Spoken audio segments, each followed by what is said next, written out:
నా కుటుంబం ఏం నీ కుటుంబం ఇక్కడ ఇదేదైనా శివ కుటుంబమా? శివ కుటుంబంలో సమైక్యం ఎలా ఉంటుందో, శివుడు వాహనం ఎద్దు, అమ్మవారి వాహనం సింహం.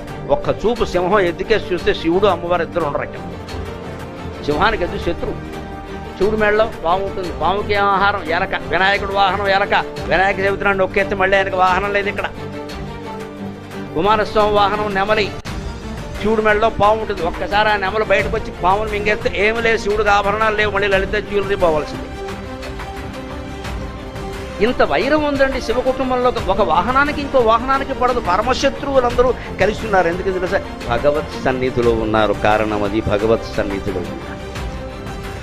ఇంత సామరస్యం. పరస్పర శత్రువులు ఏ జంతువుకి ఇంకో దాంతో పడదు. అవన్నీ కలిసి కాపురం చేస్తున్నాయి. మనం ఇక్కడ పెళ్లి చేసుకుని మంత్రపూర్వకంగా 2 కోట్లు ఖర్చు పెట్టి పెళ్లి చేసుకున్నాం, 2 ఏళ్ళు కాపురం చేయలేకపోతున్నాయి. అప్పుడే డిఫరెన్స్ ఆఫ్ ఒపీనియన్ అని ముద్దాపురం తిప్పాం.